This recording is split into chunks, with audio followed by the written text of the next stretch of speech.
हाँ भाई, सभी को नमस्कार, आदाब, सत श्री अकाल, जय हिंद, जय भारत।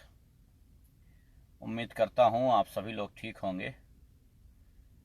जैसा कि कहा था कि आज रात लाइव रहूँगा अनुपम त्रिपाठी भाई के साथ आप सबसे वार्ता करने के लिए, तो हाजिर हो गया हूँ। उम्मीद करता हूँ आप सभी ठीक होंगे। उम्मीद पे दुनिया कायम है, वही उम्मीद हम भी करते हैं कि आप सब ठीक होंगे, लेकिन मुझे पता है कि आप सब ठीक नहीं होंगे, ये सच है। सबसे पहले तो मैं आप सब भारतवासियों से मुखातिब हो जाऊं और कुछ अपनी बात कह लूं, उसके बाद अनुपम भाई को जोड़ूंगा और उसके बाद बात करूंगा दिल्ली दंगे पर और संजीव भट्ट को लेकर के मैं उनसे वार्ता करूंगा। लेकिन उससे पहले मैं आप सबको कुछ कहना चाहता हूं, आप सबके ज़मीर को झंझोड़ना चाहता हूं, जो बहुत इंपॉर्टेंट है, बहुत इंपॉर्टेंट है। क्या है और क्यों है ये? राष्ट्रीय बेरोजगार दिवस जो कि आज था, आज के दिन पूरे भारत में राष्ट्रीय बेरोजगार दिवस मनाया गया। मैं ठीक हूं अहमद भाई, मैं ठीक हूं। लेकिन सरकार ये चाहती है कि बेरोजगार दिवस ना मनाया जाए। आप बेरोजगार रहें, मगर कहें ना कि हम बेरोजगार हैं। आप ये ना कहें कि हम बेरोजगार हैं। अगर आपने कहा तो आप गुनहगार होंगे। बहुत जगह नौजवानों ने लाठियां खाई हैं, और सबसे बड़ी और घिनौनी बात जो हमारे देश के ऊपर कलंक लगने वाली है वो ये है कि महिलाओं पर, बेटियों पर टूट पड़े हैं पुरुष पुलिस वाले। वाह, ये हमारे भारत का कानून और संविधान फॉलो किया जा रहा है। आज के दिन या हर दिन किसी भी महिला को अरेस्ट करने के लिए महिला पुलिस जरूरी है। किसी भी महिला पर किसी तरीके की कोई कार्रवाई करने के लिए महिला पुलिस की आवश्यकता पड़ती है। ये भारत के कानून में है, लेकिन भारत की सरकारें इसको फॉलो नहीं करती हैं। वालेकुम सलाम हैदर भाई, नहीं फॉलो करती हैं।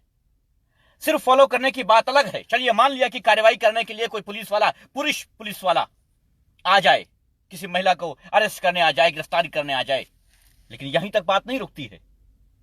बात और आगे जाती है।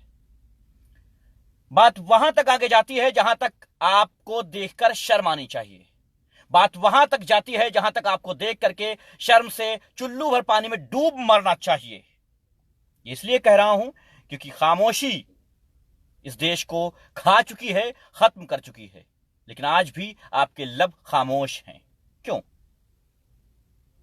बेरोजगारी दिवस हो या ना हो, यह एक अलग मसला है, लेकिन सबसे बड़ा जो मसला है वो ये है कि आखिर कोई पुरुष पुलिस वाला इस तरीके की निहायत ही घटिया हरकत कैसे कर सकता है किसी महिला के साथ। और इसके बाद भी मैं तो कहता हूं, इतने के लिए थाने का घेराव होना चाहिए था, पुलिस वाले को सस्पेंड करना चाहिए था फौरन।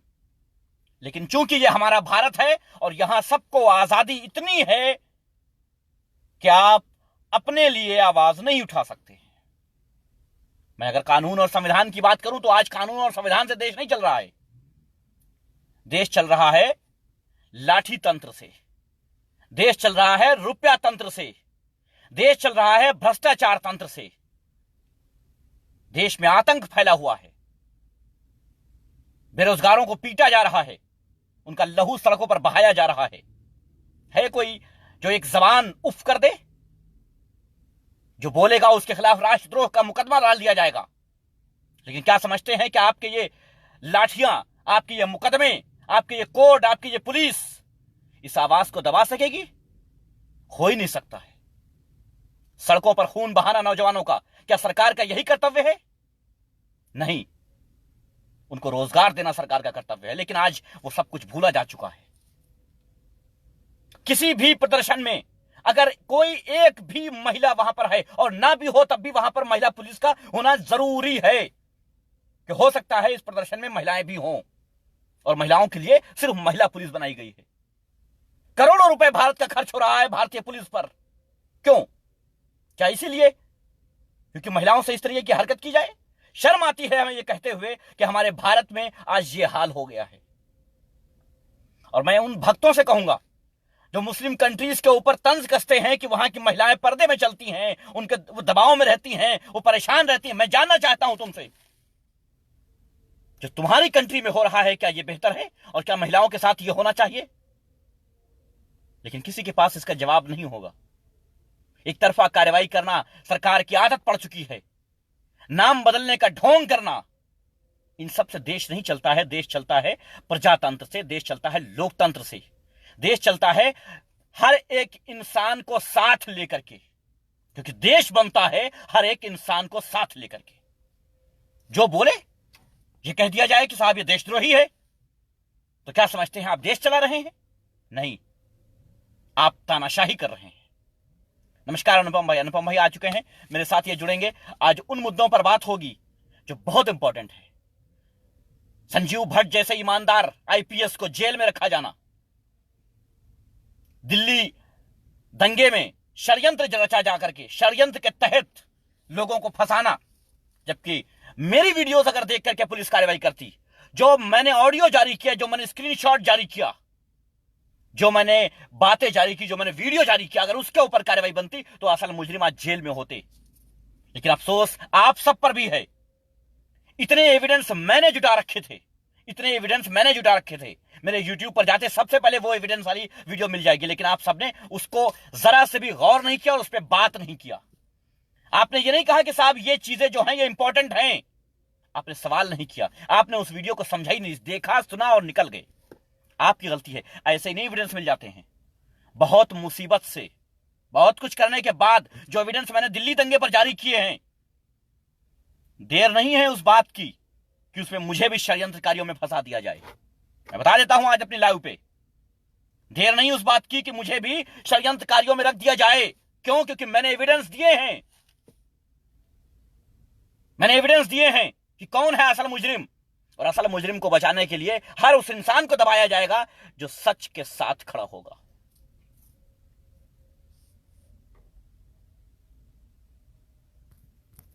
चलिए मैं जोड़ता हूं अनुपम भाई को। अनुपम भाई की रिक्वेस्ट आ चुकी है, मैं अप्रूवल देता हूं, अभी जुड़ जाएंगे। किसी भी हाल में बिल्कुल आप सभी को एकजुट हो करके एक जबान से बोलना चाहिए कि संजीव भट्ट जैसे ईमानदार आईपीएस अधिकारी को फौरन रिहा किया जाए, बिना किसी संकोच के। उसके एक एक दिन भारत आप बता रहे हैं। नमस्कार अनुपम भाई, कैसे हैं?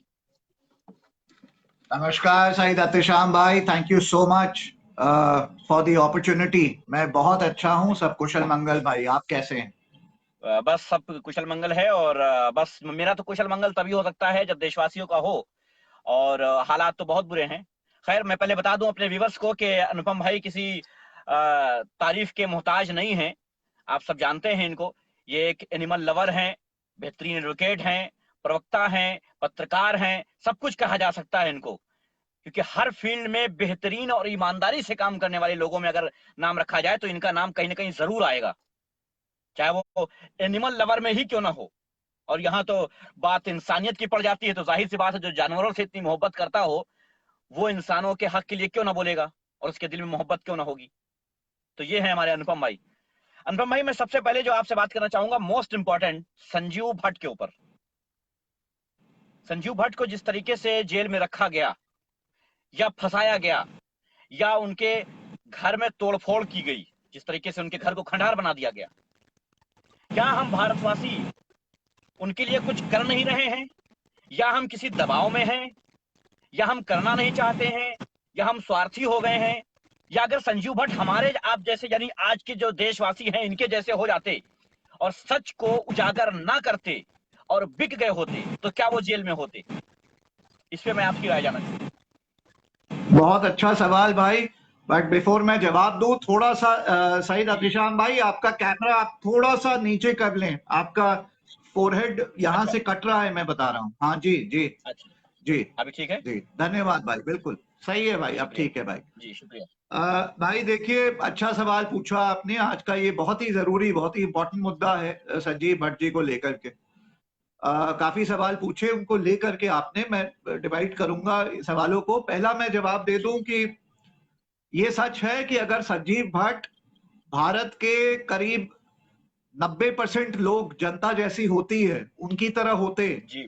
माने कि हाँ। यार अपने काम से मतलब रखो, ड्यूटी है 9 से 5 करो, ज्यादा जी। हीरो बनने की कोशिश ना करो, चुपचाप ड्यूटी करो जैसे बाकी लोग कर रहे हैं, और जहां नेता लोग जो बोले वो चुपचाप फॉलो करो, जो सीनियर बोले वो फॉलो करो, अपने हीरो बनने की जरूरत नहीं है, और वो करो जो बाकी लोग कर रहे हैं, जैसे देश चल रहा है। जी।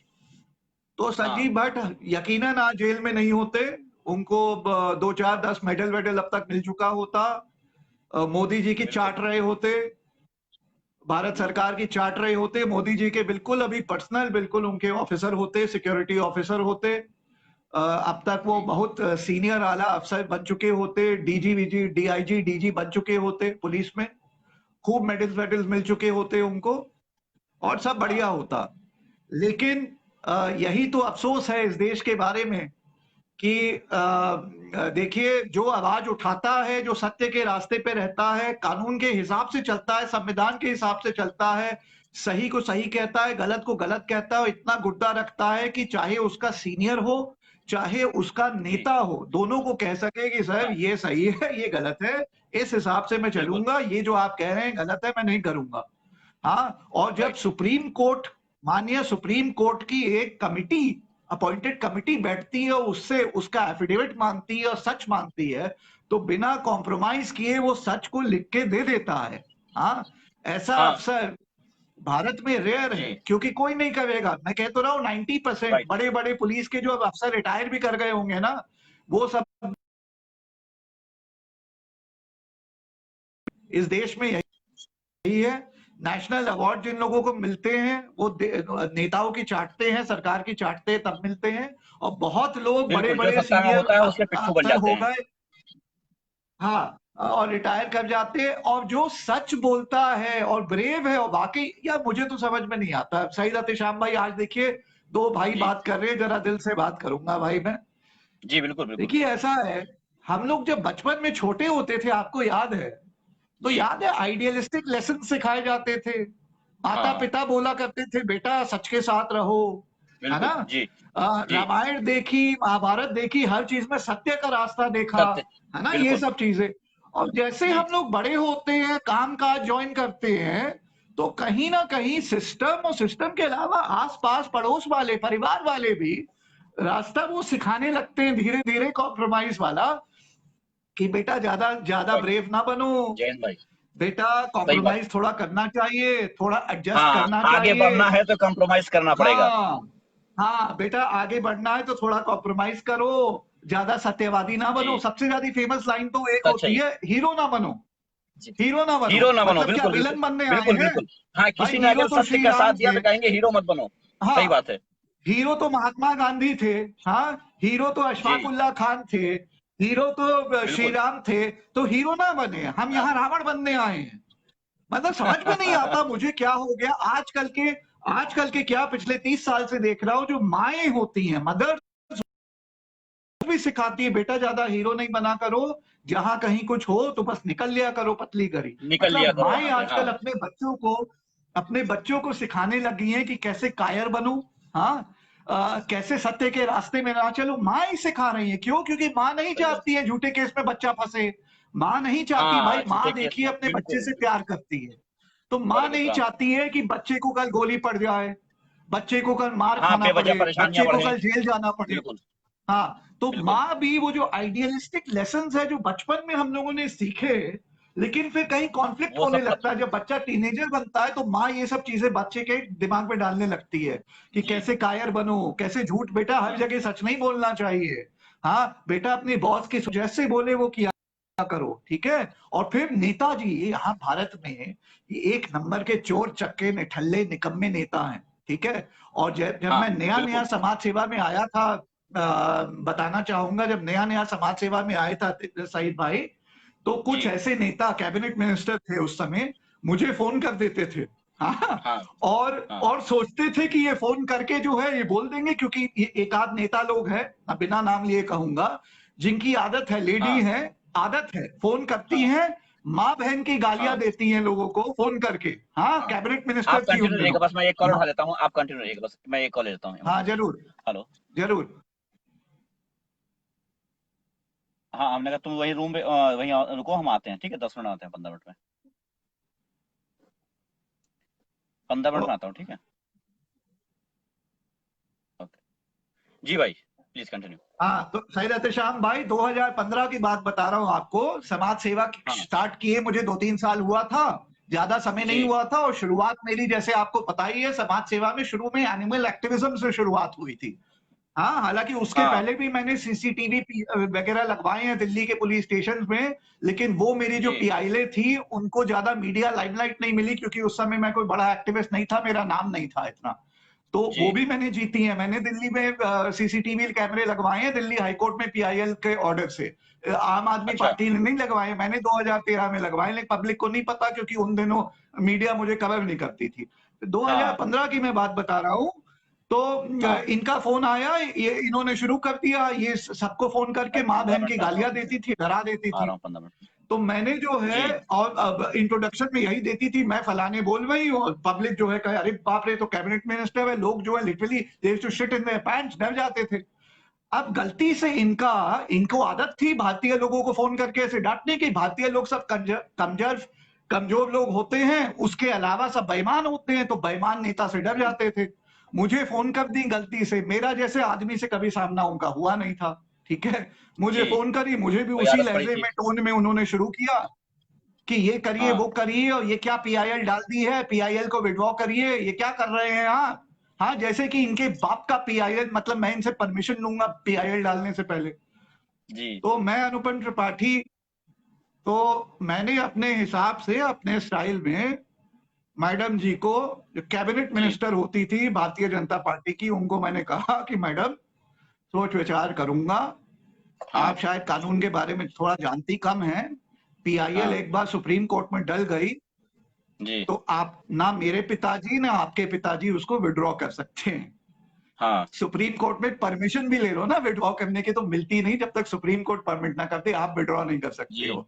तो मैडम, क्योंकि आपकी जानकारी, आपको जो भी एडवाइस देते हैं उनको कुछ पता नहीं है, तो बता दूं, फिर भी सोच विचार करूंगा। हाँ, उसके बाद मैडम का फोन फान आते रहा, और मैंने जो है अपनी पीआईएल मेंटेन करी, विड्रॉ विड्रॉ कुछ नहीं करी। तब से वो मैडम मेरे से जी, गुस्सा खाई हुई है। हाँ, उसके बाद जैसे मैं आगे बढ़ा, आज मैडम जानती है कि किसी के बाप से हम डरते नहीं है। जय मोदी भारत जी से डेली लोहा लेते हैं, कौन मैडम है ऐसी की तैसी। हाँ, तो जो भी है, तो मैं बस जी यही बताना चाहता जी हूं कि देखिए, भारत की सच्चाई ये है कि जो सत्य के रास्ते में चलता है और ब्रेव है, और जो सही को सही कहता है, झूठ को झूठ बोलता है, और नेता वेता को कहता है सड़क छापो, घर में अपने बैठो। क्यों? क्योंकि देखिए, जी ये फैक्ट है, ये सच है। भाई देखिए, जो नेता ने कभी पैसा, मैं तो सीधी सी बात बोल रहा हूं, जो नेता ने जिंदगी में कभी चोरी का पैसा नहीं कमाया हो, चोरी नहीं की हो, जी झूठ ना बोला हाँ हो, सत्य के रास्ते में हाँ चला हो, उसकी तो मैं बात हाँ, मानूंगा, उसको मैं सैल्यूट करूंगा। लेकिन मुझे ऐसे 4 नेता बता दीजिए जिनकी ऐसी औकात हो। ये सब सड़क नहीं छाप मिलेगी। गुंडे हैं, चाय वाले हैं। हाँ, जिनको अगर मैं इनकी क्वालिफिकेशन देखूं तो इन सब सालों को, मैं डोंट माइंड दी लैंग्वेज, इनको मैं अपने पीएन की नौकरी ना दूं, और ये प्रधानमंत्री बन के बैठे हैं, कुछ ऐसे भी नेता हैं, ठीक है। हाँ तो ये हाँ, सच्चाई है इस देश की। ठीक है, 15 मिनट में आ रहे हैं, संजीव ठीक है, भट्ट जी 15 मिनट ने, में। जी मेरे सभी भाइयों और बहनों को कहना चाहता हूं, संजीव भट्ट ने इसी सिस्टम, इसी करप्ट सिस्टम के खिलाफ आवाज उठाई, राइट और राइट इस करप्ट सिस्टम में कहा कि 2002 में जो दंगे हुए थे, उसमें जो उस समय के चीफ मिनिस्टर थे, जो बैठे हुए थे गद्दी पे, हाँ, उन्होंने एक मीटिंग करी जिसमें मैं भी था शामिल, यानी संजीव भट्ट। जी एफिडेविट है संजीव भट्ट का। और हाँ उस है। मीटिंग में उस समय के मौजूदा चीफ मिनिस्टर ने यह कहा कि पुलिस को डायरेक्शन दिया कि आप लोग हिंदुओं के जो गुस्सा है, जो उनका, आप समझ रहे, रिएक्शन है, उस पे दूसरी कम्युनिटी नहीं आई है। ये जी संजीव भट्ट ने अपने हाँ, ऐसा एफिडेविट में एफिडेविट है, दिया। राइट। अप्रैल जी 2011 की बात है। और उसके बाद जी गुजरात राज्य सरकार ने उन पे षड्यंत्र लगाया, चलाया, और झूठे मुकदमे, झूठे केसेस में उनको फंसा ही नहीं, जिस केस में कन्विक्ट हो गए हैं उस केस में मर्डर के लिए आप कन्विक्ट ही नहीं हो सकते हो। पूरा जो कानून है इंडियन पीनल कोड है ना, उसकी जी धज्जियां उड़ा के इनकी कन्विक्शन हुई है। इतनी घटिया कन्विक्शन है कि एक लॉ स्टूडेंट फर्स्ट ईयर का भी होगा ना, वो भी कहेगा इस केस में कन्विक्शन हो ही नहीं सकती है।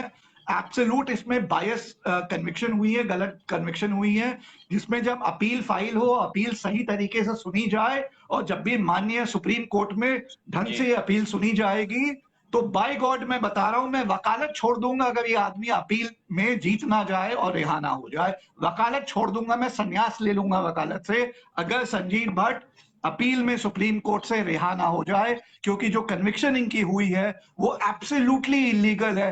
मर्डर 302 में कन्विक्शन हुई है जिसमें 304 लगता है, culpable homicide not amounting to murder लगता है। 1 ईयर फर्स्ट ईयर स्टूडेंट भी आपको बता देगा लॉ का, और ये आदमी कन्विक्ट हो गया है मर्डर के लिए, केस ही नहीं बन सकता, पूरे इंडियन पीनल कोड को उठा के बाहर फेंक दिया गया केस है। नहीं बन सकता जी। ऐसी कन्विक्शन हुई है, इट्स एन एब्सोल्यूट आप कुल रॉन्गफुल मिला करके कन्विक्शन। उनको जो द है फर्स्ट फंसाने ईयर का, law student will tell you कुल मिला it's a करके उनको joke. फंसाना था बस। The entire, not just the administration, but the entire कानून, not just the legal administration, but the law has been taken for a ride in case of Sanjeev भाई। सही है। ये कहना चाहूंगा, बोले संजीव भाई, सही आतिशान भाई। जी, इनको कुल मिला इसी इसी षड्यंत्र के तहत ताकि अगर ये जेल में ना होते तो आज देश की ये जो हालत बन गई है ये ना होती, क्योंकि असल मुजरिम जेल में होते, और जब असल मुजरिम जेल में होते तो आज जो असल मुजरिमों ने देश का हाल बना रखा है ये हाल ना होता। तो इसीलिए जानबूझ करके षड्यंत्र के तहत इनको फंसाया गया, ताकि ये जो प्रूफ है इनके पास, जो इन्होंने इंक्वायरी की, ये सारी कुछ दबा करके और कुछ किसी भी तरीके से इनको दबा दिया जाए, ताकि अच्छा इससे एक फर्क और पड़ेगा, आज के जो नौजवान आईपीएस हैं, जो भी अधिकारी नए हैं, आज के नौजवान जो अधिकारी बन रहे हैं, इनके अंदर जो एक सच का जज्बा लेकर के ये उठे थे कि नहीं साहब हम देश की सेवा करेंगे, अब ये खत्म हो चुकी है और लगातार ये टूटती जा रही है। सब क्यों? कॉम्प्रोमाइज क्योंकि हो सबको पता जाएंगे, चल चुका है कि अगर हम ईमानदारी करेंगे तो हम जेल जाएंगे, हम भ्रष्टाचारी सब हमको बनना है, कॉम्प्रोमाइज हमको हो किसी नेता जाएंगे। का पिट्ठू बनना है। जी, तो करेक्ट ये हमारे है। देश के लिए सईद बहुत बड़ा अतिशान खतरा भाई, है। मैं कुछ बताना चाहता हूँ। सईद जी अतिशान भाई, प्लीज। थोड़ा सा लार्जर मैक्रो पर्सपेक्टिव से मैं एक चीज शेयर करना चाहता हूँ, क्योंकि देखिए मैं जिस परिवार से आता हूं, मेरी मदर की तरफ पॉलिटिशियंस रहे हैं। नाना जी रेलवे मिनिस्टर ऑफ इंडिया थे, 2 टाइम चीफ मिनिस्टर बिहार रहे, ठीक है। मामा वगैरह भी एमपी एमएलए रहे, नानी भी एमएलए रही, एमपी रही। और फिर फादर की साइड पे मेरे इस तरफ मेरे ग्रैंडफादर जज इलाहाबाद हाईकोर्ट थे, और मेरे फादर, मेरे चाचा ताए सब जो है retired cabinet secretary and secretary government of India रहे। तो मैं ब्यूरोक्रेसी भी जानता हूँ, ये नेतागिरी पॉलिटिक्स भी जानता हूँ, तो दोनों तरफ का मुझे एडवांटेज है, खुद सुप्रीम कोर्ट में एडवोकेट हूं। मैं ये कहना चाहता हूं भाई, देखिए दिक्कत क्या है, 3 किस्म के लोग हैं इस देश में, ठीक है, और यही इशू है, यही प्रॉब्लम है। हाँ, एक तो वो जो एब्सोल्यूट करप्ट है, विदाउट अ डाउट, वो चोरी करता है, चोरी कराता भी है, एक नंबर का भ्रष्ट इंसान है, एक तो उस किस्म का है। बिल्कुल। दूसरा वो है हाँ, जो कि भ्रष्ट नहीं है, भ्रष्ट नहीं है, मैं मनमोहन जी सिंह जैसे लोगों की बात कर रहा हूं, ठीक है, माननीय मनमोहन हाँ सिंह जी की बात, जो भ्रष्ट बिल्कुल नहीं है।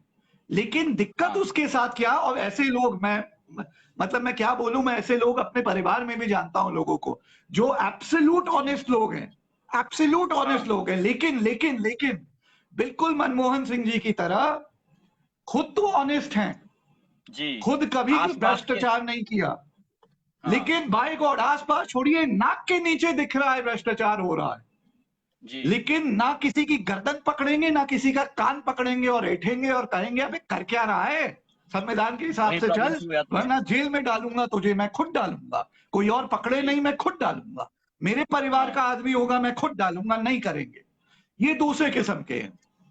हाँ हाँ, ये दिक्कत है। और तीसरे ऑफकोर्स कुछ 1% 2% लोग हैं जो हमारी तरफ थोड़े सटके होते हैं, आपकी तरह थोड़े सटके होते हैं, संजीव भट्ट की तरह थोड़े जी सटके होते हैं, जो कहते हैं अबे तू हाँ कोई हो, तू कोई हो, हम हाँ, सही को सही कोई भी हो, करेंगे, गलत को गलत करेंगे, बिल्कुल कॉम्प्रोमाइज ही नहीं करेंगे, जो करना है कर ले, ठीक है। कॉम्प्रोमाइज, क्यों? क्योंकि बिल्कुल जो हम करना है कर लो, कॉम्प्रोमाइज बिल्कुल नहीं। भगत सिंह हमारे आइडल हैं, गांधी जी हमारे बिल्कुल बिल्कुल आइडल हैं, राइट। भगत सिंह हमारे आइडल हैं, बिल्कुल हम कॉम्प्रोमाइज करेंगे ही नहीं भाई, जो करना है तू कर ले, हम नहीं डरते हाँ, तेरे जो से। करना है कर लो, वो बिल्कुल होते हैं वैसे बेशक। जी, वैसे बिल्कुल 1% पॉपुलेशन है, वो भी बहुत ज्यादा मैंने बोल दिया। अब संजीव भट्ट उनमें से हैं, ठीक है, तो अब देखिए जेल सही बैठे बात। हैं, आप देख लीजिए। डॉक्टर कफील खान है, हाँ 8 महीने जेल होके आया, उससे पहले 2 महीने फिर हाँ रहा, उससे पहले 9 महीने फिर रहा, 2 साल आदमी जेल में तो हट चुका है। क्यों? और क्योंकि फिर भी सत्य के साथ रहता है, डरता किसी के हाँ, बाप से नहीं है। 2 साल हो गए बिल्कुल जेल बिल्कुल। उसको, देख लीजिए हाँ, आप। अगर तो वो ये गोरखपुर सच्चाई वाले है। मामले में जिसमें जी। बच्चों की मौतें हुई थी, अगर उसमें दलाली खा लिए हाँ होते और आकर के फ्रंट पे हाँ। ये न कहे होते कि ये हॉस्पिटल में जो है ऑक्सीजन की प्रॉब्लम की वजह से बच्चों की मौत हुई है, तो यार जेल में ना होते। मैं मैं आपको शहीद एहतेशाम भाई बताता हूँ, समाज सेवा में और वकालत में दोनों जगह मैं बता दूं आपको। अब ये जी जैसे डॉक्टर कफील खान, सोचिए मैं होता करप्ट वाला आदमी, मैं भी चोर आदमी होता, हाँ सोचिए मैं डॉक्टर कफील खान की जगह होता, मैं एक चोर डॉक्टर होता। जी काम में भले ही जी अच्छा होता, बच्चों को बचाता वगैरह, लेकिन मेरा ईमान बिका जी होता। मैं भी वैसा ही होता हाँ कि मेरी मम्मी समझाती कि बेटा ज्यादा नेता लोगों से लड़ना नहीं, बेटा थोड़ा कॉम्प्रोमाइज कर लो वगैरह, तो मैं भी उसी तरीके का कायर बेटा बनता। हाँ, और जी कायर जी बेटा मतलब भ्रष्ट बेटा बनेगा ही आगे जाके। ट्रस्ट, अब सुनिए आप, बिल्कुल। तो मैं क्या करता सुनिए, बड़ा इंटरेस्टिंग है। मैं वहां बच्चों को तो बचाता, ठीक है, वो तो जी मैं अपना काम करता भाई, ठीक है। हाँ फाइनली आपको भी पता है उस कांड में क्या हुआ। ऑक्सीजन जी सिलेंडर ने सप्लाई करना बंद कर दिया, क्यों? क्योंकि 78 लाख का बिल पेंडिंग था, छोटा सा राइट 78 लाख का बिल पेंडिंग था। बिल की पेमेंट करनी थी यूपी की हेल्थ मिनिस्ट्री को, उन्होंने पे नहीं करी। हाँ, जिस कारण से उसने सप्लाई बंद कर दिया, बच्चे मर गए। इसी के लिए आवाज उठाई डॉक्टर कफील खान ने। हाँ डॉक्टर कफील खान ने कहा कि चलो भाई, कमिटियों ने मेरे को छोड़ दिया, बोल दिया कि आप हीरो थे, आपने नहीं मारा, आपने तो बच्चों को बचाया, लेकिन फिर मारा किसने? उन्होंने आवाज सही उठाई कि भैया सिलेंडर क्यों सप्लाई रुक गया, क्यों यूपी की हेल्थ मिनिस्टर ने पैसा नहीं दिया? 78 लाख के चक्कर में 3.5 78 बच्चे मर गए, लिटरली मर गए। बच्चों की जो डेथ हुई डायरेक्टली इसी कारण से हुई। उन्होंने आवाज उठाई। अब सोचिए, जब वो आवाज उठा रहे थे और वो उस माँ के बच्चे होते और जो गलत सीख भी लेते, वो वाली बात कि बेटा जी ज्यादा आवाज ना उठाओ, ज्यादा हीरो ना बनो, बेटा जी कॉम्प्रोमाइज कर लो। तो जब उनको फोन आता ना, देखिए जब आप ऐसे आवाज उठाते हैं तो सही रत्तेश्याम भाई, आपको पता होगा, समाज सेवा में भी आपको आइडिया होगा, हमको वकालत समाज सेवा दोनों जगह आइडिया है। फोन आ जी जाता है, जब आप ज्यादा हल्ला करिए फोन आ जाता है किसी आला बड़े आदमी से, आ हाँ जाता है, बिल्कुल और बिल्कुल। फोन में यही जी कहा जाता है कि हाँ बेटा देख लो वगैरह वगैरह, जिसमें एक तरफ कहीं पे आपको ये मौका मिलता है करने का, और दूसरी हाँ तरफ वो बिल्कुल डंडा बिल्कुल। रखते हैं कि या तो गोली मार देंगे या केस में फंसा देंगे, या अबे थोड़ा हाँ पैसा ऐसा ले लो, चुप हो जाओ, यही होता है। हाँ खामोश हो जाओ। हाँ, अब अगर डॉक्टर कफील खान कायर आदमी होते, और कायर का मतलब भी ये भी होता है कि भ्रष्ट, मैं फिर बता दूं, जो कायर बन जाता है वही हाँ भ्रष्ट भी कायर बनेगा बनता तो है। भ्रष्ट हो जाएगा, बिल्कुल हाँ, जो कायर बनता है वही भ्रष्ट भी बनता है, ये फैक्ट है। बिल्कुल। तो जी डॉक्टर कफील खान कुछ नहीं करते, वहां से 5 10 20 लाख रुपया आ जाता, चुपचाप ले आ लेते, जाता। हाँ जी चुपचाप बैठ जाते, ना उनको जेल होती, ना कुछ होता, आराम से। और सुनिए, जॉब भी वापस आ जी जाती, सस्पेंशन भी रिवोक हो जाती, प्रमोशन भी हाँ हो हो जाता, जाता अगले दिन, हो जाता, प्रमोशन हो भी हो जाता जाता। बिल्कुल। इस देश जी में हो यही है, जाता। 100% प्रमोशन हो जाता। हाँ, और अभी आराम से रहते, और उनकी मम्मी भी कहती वाह मेरा बच्चा प्रमोशन हो गया, बेटा कितना अच्छा कर रहा है। अब बेटा अंदर से एक नंबर का कायर और भ्रष्ट बेटा। लेकिन भ्रष्ट बेटा, आजकल की माएं भी यही चाहती है कि बच्चे कायर और भ्रष्ट हो। क्यों? क्योंकि बिल्कुल। कोई माँ नहीं चाहती आजकल उसका बच्चा हालात जेल इतना जाए। ज्यादा खराब कर दिए गए हैं, इतना ज्यादा हालात खराब हाँ कर दिए गए हैं कि ईमानदारी का मतलब ये हो गया गाली। अगर कोई ईमानदार हाँ बनना हाँ, चाहता है तो लगता है कि उसको फौरन बस बहुत बड़ी गाली है, ये तो बहुत छुआछूत वाली बीमारी बिल्कुल है, इससे दूर से बिल्कुल निकलो, अगर इसके बिल्कुल। टच में रहोगे तो फंस जाओगे, इसके हाँ टच में हाँ नहीं रहना है। ये हाल हो गया है, ये हाँ एकदम बीमारी बना दी गई है हाँ छुआछूत हाँ वाली। हाँ तो इस वजह हाँ, से हर माँ ये खुद डर बिल्कुल जाती है कि हमारा बच्चा जेल को चला जाए या मार दिया जाए या कुछ भी हो सकता है, कुछ भी हो सकता है। अब देखिए, बिल्कुल। आप एक यूपी में महोबा के एसपी साहब हैं जो 5 लाख हाँ रुपए महीना ले रहे थे एक हाँ व्यापारी से, एक बिजनेसमैन से हाँ 5 लाख रुपए महीना रिश्वत ले रहे थे। लॉकडाउन में रिश्वत हाँ ना देने की वजह से उन्होंने उससे कहा कि भाई अगर रिश्वत पहुंचा रहे हो तो ठीक है, वरना तुम्हें गोली मार दी जाएगी। उसने हाँ लाइव वीडियो करके बताया कि मुझे गोली मारी जा सकती है और मुझे गोली एसपी साहब मरवाएंगे, क्योंकि उन्होंने बोला है कि या तो पैसा पहुंचा दो टाइम पे, हाँ नहीं तो गोली मार दी जाएगी। हाँ हाँ, उसके बाद 2 दिन के बाद उस बंदे को गोली मार दी गई, उसकी डेथ हो गई।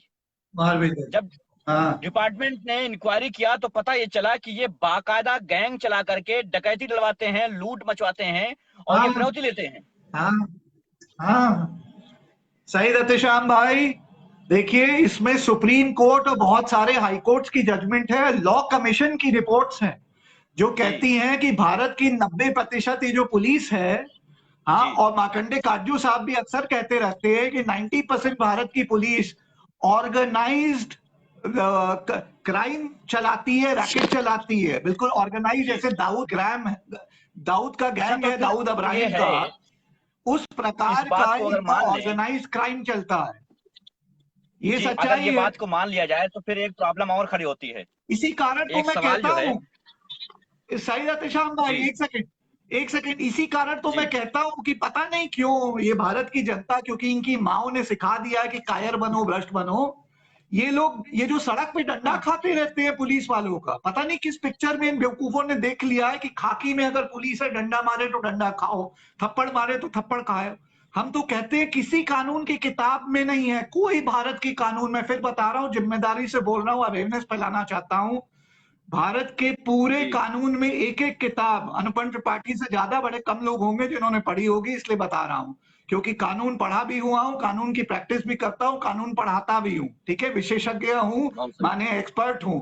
बताना चाहता हूं, भारत का कोई कानून ही नहीं है, कोई कानून की किताब नहीं है जिसमें लिखा हो कि पुलिस वाले आपको मार सकते हैं, लिखा ही नहीं है किसी कानून की किताब में।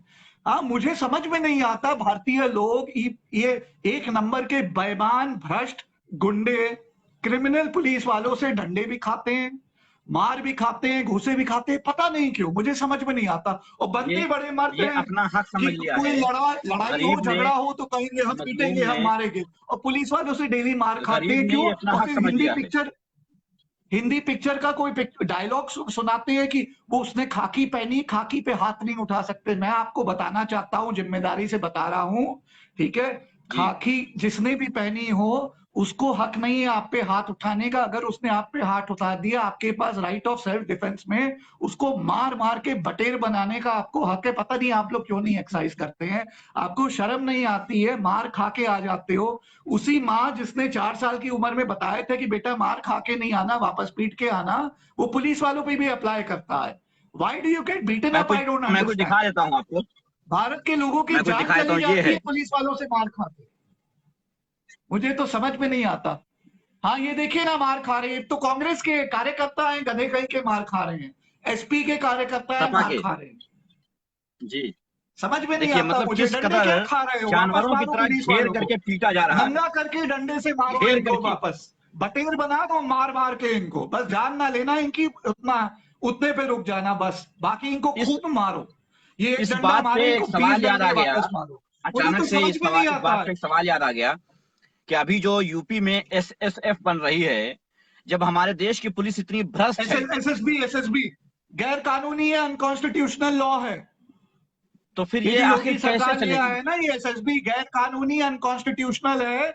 योगी देखिए अनपढ़ गंवार आदमी है, ठीक है, जी, योगी जो है जी, अनपढ़ और गंवार आदमी है, हाँ, वो कानून तो और संविधान का उसको कोई मतलब नहीं है, जी, जंगल राज चला रहा है, ठीक है, ये वही आदमी है जो 2007 में ऐसे ऐसे करके भीख मांग रहा था स्पीकर साहब के सामने कि एसपी जी, की सरकार उसका एनकाउंटर करा देगी, बचा राइट, लो, रो रहा था, ऐसे ऐसे आंसू राइट, निकल रहे थे, हाँ, ठीक है, हाँ, आज खुद हाँ, एनकाउंटर राज चला रहा है यूपी में। हाँ, बिल्कुल, बेशरम आदमी, आप ही बताइए। अब ये कानून जो ला रहा है, कानून का मतलब ही यही है कि यूपी में किसी को भी उठा लो, वारंट नहीं चाहिए। कभी इनके भी किसी पिताजी को का भी उठा भैया लो, राज हो गया, क्यों? हाँ, क्योंकि सरकार इनकी बना दी। अरे बिल्कुल, इनसे पहले भी लोग थे, इनके बाद भी लोग आएंगे, और ये क्या। देश के बाप बन के बैठ गए हैं। ये होते कौन है ये लोग? 2 रुपए की औकात नहीं है इनकी, मैं इन सब बाप बन चीजों के की बैठे वजह हैं एक इस बात देश के। समझता हूँ अनुपम भाई, मैं इन सभी की एक वजह समझता हूँ। मैं ये सोचता हूँ कि एक तो सबसे बड़ी प्रॉब्लम ये है कि हम सब कुछ सहन करने वाले लोगों में से बन गए हैं, कि हम सब कुछ सहन कर लेंगे और चुप हो जाएंगे, आप सहन इसलिए कर रहे हैं क्योंकि आप लोग कायर हो गए हैं, मैं यही बात बोलना कायर हो गए चाहता हैं। हूं। भारतीय माओ और ने दूसरा ये एक है बात कि पुरानी हमको कहावत नॉलेज होती नहीं। थी, माँ का दूध नहीं पिया। आज तो मैं कह और रहा हूं, माँ का दूध जो जी, बच्चा पीता है, उसकी माँ अगर उसको कायरता के लेसन दे रही है कि बेटा जहां भीड़ भड़के हट जाओ, बेटा गलत हो रहा हो ज्यादा आवाज ना उठाना, मैं ज्यादा अपने हीरो नहीं बनो, आजकल की माएं बोलती हैं। मैं अपने अरे दोस्तों में हक है बैठता हूँ, यार। मेरे दोस्त कुछ यहाँ पर देख रहे हैं, भगत वो जानते सिंह हैं। 21 मैं साल की बैठता हूँ उम्र तो में उनसे देश कहता के हूँ, लिए सूली पे चढ़ गए, उनकी माँ ने क्या सिखाया था? बिल्कुल, आती लोगों को, जेल से डरते हो गए। हाँ, अगर नेहरू वो जी भी यही सिखाई हो, ऑक्सफोर्ड पढ़ के चुप आए, रहना है, 9 खामोश साल रहना जेल है। गए, 9 साल वो भी अंग्रेजों की जेल में गए। नेहरू जी जेल से डरते जी, हैं, खाकी वो तो पुलिस सबसे बड़ी वालों से प्रॉब्लम है, डरते हो, आज के दौर भ्रष्ट में पुलिस नॉलेज भी वाले, नहीं है किसी के पास। गुंडे। सबसे बड़ी बात यह है कि नॉलेज भी नहीं है। डंडे वो खाने से फिल्में पहले देख करके क्यों टाइम मरो वेस्ट तुम कर लोग, लेंगे, बेशरम कहीं वीडियो के। देख करके टाइम वेस्ट कर लेंगे, लेकिन नॉलेज के लिए मैं अपने दोस्तों में बैठता हूं तो कहता हूं कि संविधान हाँ, बहुत इंपॉर्टेंट है और बहुत इजी है आज की उसकी जानकारी लेना। आज एक ऐसी दुनिया बन चुकी है कि बहुत इजी हो गया है, आप सब कुछ देख सकते हैं, गूगल पे जाकर के सब कुछ निकाल सकते हैं। उसकी जानकारी बहुत इंपॉर्टेंट है। और आज के युवाओं में सबसे ज्यादा अगर कमी है तो वो है कि नॉलेज की। उनको पता ही नहीं है कि हम जब बाइक से जा रहे होंगे तो हमारी चाबी अगर पुलिस वाला निकाल लेता है तो ये उसको राइट है या नहीं है। नहीं निकाल सकता, नहीं है राइट। नहीं निकाल सब सकता। इलीगल करते हैं, आप लोग पता नहीं कुछ बिल्कुल। भी होने देते हैं, कुछ हाँ, भी कुछ भी होने होने देते देते हैं। हैं। अच्छा, सबसे बड़ी आज बाइक के कोई भी सिपाही खड़ा हो जाता है रास्ते पे और आप बाइक से जा रहे हैं और वो निकाल के डंडा फेंक के मार देता है। देखिए, सबको पता होना चाहिए कि नहीं, ये बिल्कुल गैर कानूनी है और गुंडई है ये। सिर्फ गैर कानूनी बल्कि वापस गुंडई है बाइक ये। रोकिए, वापस बाइक रोकिए और उसको मार मार के उसकी बटेर बना दीजिए। आई एम टेलिंग यू, और कोई रास्ता नहीं है। You must start doing this, हाँ, यू मस्ट लेकिन स्टार्ट आज के दौर डूइंग में दिस। अजीब अजीब सिस्टम चल गया है। सब कुछ जो कुछ हो रहा है बस सहन करना है हमें। जो कुछ भी हो रहा है ठीक है, बस ठीक है, चलने मर दो, बस ऐसे जाते ही हैं, जीना है अरे बस। ये लड़के सहन करके मर जाते हैं, पुलिस वाले डंडे मार के इनकी जान ले लेते हैं, ये मरने के लिए बिल्कुल तैयार बिल्कुल है, लेकिन मारने बिल्कुल। की इनकी चूड़ी पहनी हुई है। हाँ, बिल्कुल यही प्रॉब्लम है, यही मुसलमान वजह को से आज इनकी गुंडाई बढ़ती जा रही गौ है। हत्या के नाम पे ये जय श्री राम बोल के मारेंगे, और साले पुलिस वालों से डंडा खा के जो है जान दे डंडा के खा आ लेंगे, जाएंगे। डंडा खा लेंगे। आदत पड़ गई है। कायर कहीं आदत पड़ के, गई अपने से कमजोर को परेशान करना, बेशरम अपने से कायर कमजोर कहीं को के। मारना। आदत पड़ गई है। और उसके बाद खुद जाकर के मैं लाठियां खा के चले आएंगे, तब कोई दिक्कत नहीं है। मैं भारत के सभी 137 करोड़ जनता को बताना चाहता हूं कि अपने पिताजी, अपने माताजी के अलावा याद रखना, किसी से एक थप्पड़ भी नहीं खाना। एक थप्पड़ अगर देश का प्रधानमंत्री भी दे तो उसको घुमा के उल्टा मारना, मजाक नहीं कर रहा हूं। वरना तुम लोग कायर हो, तुम्हें शर्म नहीं आती। कारण ये है कि दूसरी तरफ तुम्हें मारने वाला भ्रष्ट नहीं होना चाहिए, देशभक्त होना चाहिए, मर्द का बच्चा होना चाहिए। अब मुझे गिना दो कौन है, कौन है ये भ्रष्ट पुलिस वाला? मर्द का बच्चा है, देशभक्त है? हाँ, ना ना, चांस ही नहीं है, चांस ही नहीं है, 1% भी नहीं है। देशभक्त आज देश है क्या? देश बनता किससे है? लोगों का कहना है तो भाई क्या है देश और किससे बनता है बनाया है देश? ये देश, किसी जंगल को आप देश नहीं और कहेंगे इस ना, देश की पॉपुलेशन जहां इतनी इंसान न कायर हो रहे। गई है, मुझे तो थू है इन लोगों पे। भाई देश किसको कहते हैं? देश कहते हैं सबको, इंसानों से बनता है देश ना। जब इंसान ही नहीं रहेंगे, एक दूसरे को मारने पे तुले हैं, एक दूसरे को काटने पे तुले हैं, खत्म करने पे तुले हैं, तो फिर देश कैसा? सीधा सीधा है कि जंगल राज है, जंगल है, जो जिसको पावे नोच ले। यहाँ पर जो ताकतवर है वो कमजोर को नोच डालेगा, बस यही बचा है। ये जंगल है, कोई देश नहीं। देश चलता है करेक्ट संविधान बात है। से, कानून से। उसके अपने कानून होते हैं जिससे वो चलता है। हमारे यहाँ तो कोई कानूनात है ही नहीं है। सब कुछ जो चाहे, जिसकी लाठी है उसकी भैंस है, ले गया। यही चल रहा है, अच्छा बोला, जिसकी जी। लाठी उसका भैंस, बस यही चल रहा है इस देश में। हाँ हाँ हाँ, शाहरुख, मैं 2 मिनट में पहुंचता हूँ, ठीक है? अभी पहुंचता हूँ, ठीक है जी। अनुपम भाई, मैं आज 2 मुद्दे रखा था। एक तो दिल्ली दंगे का मुद्दा भी रखा था और दूसरा रखा था संजीव भाई वाला, संजीव भट्ट वाला। जी तो ये संजीव भट्ट पे तो जी डिस्कस हो गई है, लेकिन मैं दिल्ली दंगे जी पर मैं आपसे और किसी दिन वार्ता करूंगा, क्योंकि इस पे भी एक गहन विचार और गहन वार्ता की जरूरत है। जी क्योंकि जिस तरीके से जी एविडेंस मौजूद हैं और जिस तरीके से जी। कार्रवाई हो रही है, दो चीजें अलग हो गई हैं। वो एविडेंस कुछ और है और कार्रवाई कुछ और है। आपने पूरे लाइव का पूरा। किए हैं, मुझे याद है, आप वीडियोस में लाइव एविडेंस, क्योंकि आप समाज सेवक आदमी हैं, आप पे जी कन्फेशंस आए हैं, आपके पास कन्फेशंस लोगों ने भेजे हैं, मुझे जी। याद है वो वाला लाइव। और ये दिल्ली पुलिस प्रोसिक्यूट किसको कर रही है आपको भी पता है। इस साले भ्रष्ट लोग हैं भाई, बिल्कुल इनको बिल्कुल दौड़ा जी। दौड़ा के डंडे से मारना चाहिए, मजाक बना दिया हाँ, इस तो मैं देश को। इसीलिए चाहूंगा दे हैव कि कन्वर्टेड ये दिस वीडियो जो है, country to a banana republic. जी, तो चाय मैं वाला चाहूंगा कि देश ये वीडियो चला रहा सिर्फ है और सिर्फ और संजीव ये भट्ट के लिए भ्रष्ट रहे। अफसर जो है बैठ के इन्वेस्टिगेशन कर रहे हैं। हट हट थू। जी, मैं चाहूंगा कि करेंगे ये वीडियो सिर्फ इस पे संजीव भाई, भट्ट के लिए लाइव रहे। करते हैं किसी और समय, आप जब जी बोले। हाँ हाँ, तो वो बेहतर रहेगा, क्योंकि मुझे एक जगह एक हॉस्पिटल में एक लोगों को छोड़ के आया था, थोड़ी सी प्रॉब्लम थी, उनको चेकअप के लिए छोड़ के आया था, तो उनको उठाना भी है, जरूर, यहाँ नहीं काम मैं करता समझ रहा था। हूँ, क्योंकि आपको जी फोन आ रहा है, इसलिए जरूर आप किसी और दिन रखते हैं। इससे पहले हम लोग अंत करें, बस संजीव भट्ट जी के लिए पूरे भारत को मैं एक चीज कहना चाहता हूँ, हाँ प्लीज आप लोग ध्यान जी रखिए। और संजीव भट्ट जी के सभी चाहने वालों, उनसे मैं एक चीज कहना चाहता हूँ बस, और वो ये है मैं आपको आश्वासन देता हूं पूरे भारत को, संजीव भट्ट रिहा होंगे, बाइज्जत बरी होंगे अपील में। माननीय हाईकोर्ट से हो ना हो, सुप्रीम कोर्ट उनको बाइज्जत बरी जरूर करेगा। वो दिन आएगा और जल्दी आएगा, थोड़ा समय लगेगा जी। क्योंकि कानूनी चीजों में हाँ लगता है, लेकिन वो हाँ निकलेंगे, बाइज्जत बरी होंगे, जल्द होंगे। हाँ, क्योंकि सत्यमेव जयते। हाँ, और ये सत्यमेव दिन जयते। आएगा। और फिर मैं कह रहा हूं कि जो कन्विक्शन उनकी हुई है वो जी एब्सोल्यूट गैर कानूनी है, जो कि फर्स्ट ईयर लॉ स्टूडेंट भी आपको बता देगा। हो ही नहीं सकती है, हो ही नहीं सकती है ऐसे केस में, इस किस्म के चार्ज में उनकी कन्विक्शन जो कि उनके केस में हुई है। और आखिरी में जी ये कहूंगा, अगर जी संजीव भट्ट आने वाले फ्यूचर में नहीं रिहा हुए तो जी जिम्मेदारी से कह रहा हूं, मैं अनुपम त्रिपाठी संन्यास ले लूंगा, वकालत छोड़ दूंगा, प्रैक्टिस से रिजाइन कर दूंगा अगर वो रिहा नहीं हुए। क्योंकि मैं आश्वासन देता हूं रिहा वो होंगे, और मैं रिहा जी। करा के उनको दिखाऊंगा। दम नहीं बिल्कुल बिल्कुल लूंगा जब तक उनको रिहा नहीं कराया। बिल्कुल। गारंटी ले रहा हूं मैं संजीव भट्ट की रिहाई की। सभी मैं सभी भारतवासियों से सिर्फ एक ही बात कहना चाहूंगा, लगातार मैं कहता रहता हूं, और मुझे लगता है कि 2012 फरवरी से लेकर के मैंने यही काम ही किया है, लगातार कहने का, समझाने का। लेकिन आज फिर कहता हूं कि आप लोग उन लोगों को फॉलो करना ही छोड़ दें जो लोग देश में सिर्फ और सिर्फ नफरत फैला रहे हैं। उनकी वीडियो शेयर करना, फैलाना, ये छोड़ करके आज अगर आपको सोशल मीडिया पर कुछ डालना है, कुछ पोस्ट करना है, तो पोस्ट कीजिए संजीव भट्ट के लिए, सपोर्ट में आइए इनके। उससे क्या होगा, जो लोग संजीव भट्ट को छुड़ाने वाले हैं उनके अंदर एक हिम्मत बढ़ती है। जो लोग संजीव भट्ट के साथ में काम करने वाले हैं या उनको बचाने वाले हैं, उनके अंदर एक हिम्मत बढ़ती है, उनके परिवार वालों में एक हिम्मत बढ़ती है। इस चीज को बहुत इंपॉर्टेंट है कि आप सब अपने अपने जिस स्तर पर आप हैं, जितने बड़े सोशल एक्टिविस्ट हैं, जितने बड़े सोशल मीडिया एक्टिविस्ट हैं, जो भी हैं, आप एक फोटो डाल करके अपनी शायरी लिखते हैं, आप लिखिए, संजीव भट्ट के लिए लिखिए, करिए उनके लिए। ये दिखना चाहिए कि एक ऐसा ईमानदार व्यक्ति, जो सबको पता है कि ये ईमानदार है, वो आज फंसा हुआ है, तो उसके लिए हर एक इंसान चिंतित है, ये पता होना चाहिए सबको। तो इसलिए बहुत इंपॉर्टेंट है कि सब लोग मिल करके, वो किसी भी धर्म का हो, किसी भी जात का हो, किसी भी राजनीतिक पार्टी का हो, कोई फर्क नहीं पड़ता है। एक ईमानदार व्यक्ति जो इस टाइम जेल में है और जिसकी वजह से आने वाली पूरी नस्ल जो आईपीएस की, वो सब बर्बाद होने वाली है, इसलिए बचाना ईमानदार और पड़ेगा। निडर, ये दो बहुत निडर, डेडली कॉम्बिनेशन है। बिल्कुल, ईमानदार भी है और निडर भी है। ईमानदार और निडर, निडर बिल्कुल। भी है, ब्रेव भी है। और उस इंसान को जेल में रखना मतलब एक जो नस्ल, ये पूरा जो बीच की जनरेशन जो आईपीएस अधिकारी बन रही है, आईपीएस की पढ़ाई कर रही है, वो आप सब हिजड़े भ्रष्ट हो पैदा जाएगी। कर रहे हैं। अगर डर संजीव के भट्ट मारे जेल सब में भ्रष्ट हो रहता है जाएगी। तो आने वाली नस्ल हिजड़ों की नस्ल होगी। डोंट माइंड दी बिल्कुल लैंग्वेज, बिल्कुल। लेकिन यही सच है। हाँ, कायरों की यही नजर सच है। होगी, और कायरों की।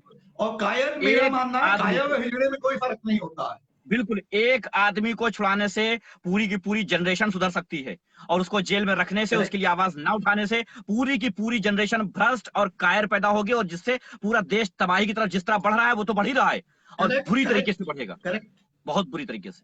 बिल्कुल सही, बिल्कुल तो सही। इसी के साथ बहुत बहुत शुक्रिया अनुपम भाई, बहुत बहुत धन्यवाद आपका, आपने अपना समय दिया। अब बहुत बहुत next time, I think next time क्या, बल्कि कल ही हम आपसे वार्ता करेंगे, सेम टाइम पे हम कल ही आपसे वार्ता करेंगे दिल्ली दंगे पर, दिल्ली दंगों दिल्ली की के बाद। लॉपसाइड इन्वेस्टिगेशन पे बात करेंगे भाई। धन्यवाद जी, भाई। धन्यवाद धन्यवाद भाई, धन्यवाद। सभी को जय हिंद, जय भारत। ख्याल रखिए अपना अपना, और कोशिश कीजिएगा कि ऐसे भ्रष्ट लोगों से दूरी बना लीजिए, ऐसे फेक न्यूज फैलाने वालों से दूरी बना लीजिए, और जरा सा खुद का सेंस लगाइए, खुद का दिमाग लगाइए। आज के दौर में जो हालात हैं, इस हालात को बदलना आपको है। खुद ब्रह्मा उतर के नहीं आएंगे, कोई फरिश्ता नहीं आएगा इस चीज को बदलने। इस चीज को बदलने के लिए आप सब मिल करके आवाज उठाएंगे, तब ये बदला जाएगा। और बहुत बहुत संवेदनाएं व्यक्त करता हूं आप लोगों के लिए, जो आज बेरोजगार दिवस था। सभी बेरोजगारों से मैं कहना चाहता हूं, अपनी अपनी आंखें खोल लो, अब भी समझ जाओ, अपने दिमाग से गोबर निकाल दो और समझ जाओ इस चीज को। आज तुम बेरोजगार हो, कल तुम्हारा पूरा परिवार बेरोजगार हो जाएगा। इसलिए आवाज उठाओ मिल करके, भारत के लिए, भारतीयों के लिए, अपने लिए, अपने परिवार के लिए। जय हिंद, जय भारत।